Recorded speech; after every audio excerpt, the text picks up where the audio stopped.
네, 사드 배치를 둘러싼 논란 더 이상 국내만의 얘기가 아닙니다. 한반도 사드 배치를 두고 미국과 중국 간의 대립이 심화되고 있습니다. 우리 정부는 명확한 입장을 내놓지 못하고 있는 가운데 미중 모두에게 불신받고 있는 모양새인데요. 이 와중에도 청와대와 여당은 엇박자를 내면서 갈등만 키우고 있습니다. 사드 배치 논란의 원인은 무엇인지 또 어떻게 대처해야 할지 김종대 디펜스 21플러스 편집장을 만나서 들어봤습니다. 정부가 처음에 밝힌 3노, 즉 미국과 협의도 없고 검토도 안 했고 배치할 계획도 없다는 입장은 옳은 방향이었거든요. 그렇다면 그렇게 이왕 결정한 입장에 맞춰서 다른 목소리가 나오지 않도록 차단했었어야 되는 겁니다. 그런데 주한미군에서 부지 조사를 했다. 또 대구로 사드 부지가 결정이 됐다. 이런 뉴스가 나와도 차단을 못하고 있지 않습니까? 그러니까 자기가 설정한 입장에 맞춰서 상황을 관리하지 않고 방치해버린 거거든요. 그걸 제때 하지 못하니까 스텝이 꼬여가지고 이것도 아니고 저것도 아니고 주변국으로부터 불신받는 상황을 맞이하게 된 거죠. 미국은 또 한국 정부를 못 믿기 때문에 주한미군을 사령관을 시켜서 다른 목소리를 내게 하는 거거든요. 그것이 곧 배치될 것 같은 말까지 이제 주한미군으로부터 나오게 되면 박근혜 정부는 치명타를 입는 거거든요.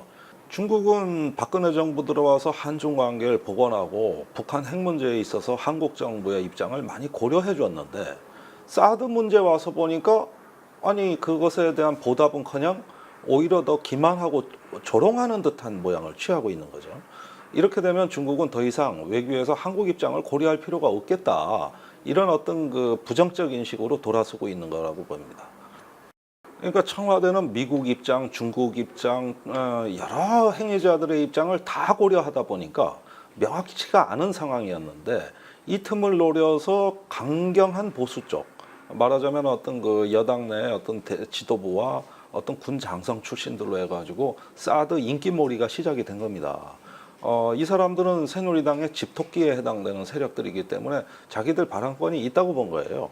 결국 그 결과 박근혜 정부가 신중하게 조금씩 시간을 벌면서 가려는 것을 보다 극단적인 강경 보수 세력들이 짐을 얹어줌으로써 그 박근혜 정부의 행동의 여지를 잠식해버린 한마디로 보수 진영 내부 갈등이라고 볼 수 있겠습니다. 어떤 동북아시아에서 지정학적 변동을 초래할 수도 있는 중요한 전략적 의제에 있어서 정부의 입장이 자주적이어야 됩니다. 이것은 생존에 관한 문제는 우리가 주변국과 협력은 하지만 결정은 반드시 한국이 한다. 이런 원칙을 분명히 세워야 되겠고 동아시아의 평화와 안정을 깨치는 선택은 절대 하지 않을 것이다. 우리는 주변국의 우려를 자아낼 만한 그런 어떤 과도한 잘못된 선택은 하지 않을 것이다. 이렇게 원칙을 세워놨으면 이 사드 논쟁 자체는 이렇게 커지지가 않고 어느 정도 주변국에게 납득될 수 있는 방향으로 처리될 수 있는 문제였습니다. 근데 지금은 정부가 원칙이 모호하고 전략이 모호하기 때문에 우리 정부 입장을 우리도 알 수 없는 형편이 된 거죠.